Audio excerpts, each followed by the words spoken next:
সাতভেন্ডি এলাকায় এক অভাবনীয় ঘটনায় রীতিমতো চাঞ্চল্য ছড়িয়েছে স্থানীয় মানুষের মধ্যে।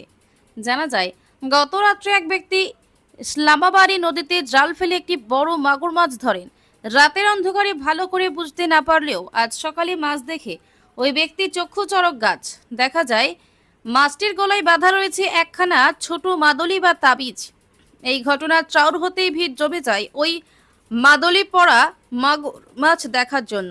ঘটনাটি ঘটেছে ময়নাগুড়ি ব্লকের পানবাড়ি সাতভেন্ডি এলাকায়। অনেকেই ঘটনাটিকে অদ্ভুত, অলৌকিক বা তন্ত্রমন্ত্র বা টোটকার ফল বলে মনে করছেন, আবার কেউ রহস্যজনক বলেও দাবি করছেন। अरे ताबिजটা দিয়ে তাবিজের না সুতা নদী কাট না তাবিজ শেয়ার করে দিই। পুত্র তার তারে পুত্র আর নাতি অরবিন্দু রায় হয়তো যাই করেছিল আমি আইও দিরে শোনা তোমার একটু পুরো বলে ইমন কাণ্ড হচ্ছে রে ওধাটাই করবে হুম ওধাটাই করবে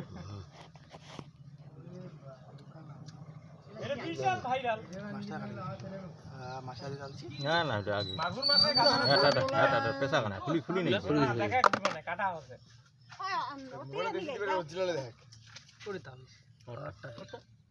মাগুর মাছের আর ওখানে আছে এখন বান্ধাই আছে